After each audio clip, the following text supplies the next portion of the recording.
Hi, we get asked how to remove hubs from Reliant driveshafts a lot. A lot of people get very stuck with this.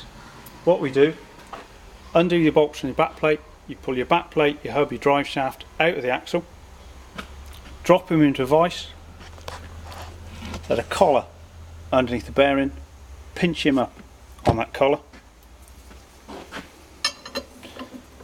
You've got your 15/16, you wind your nut off 2 or 3 threads to the nylock section is protruding. We're going to use this as a sacrificial nut. Slacken off that collar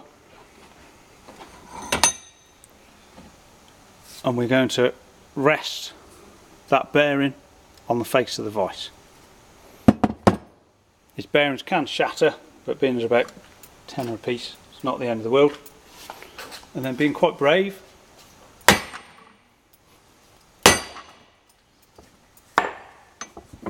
pinch your vise back up.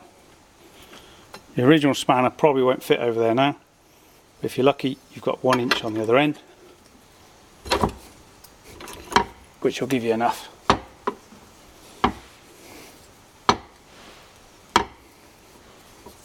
Cut a knot off. If you look at that now, we've done no damage to the end of the threads.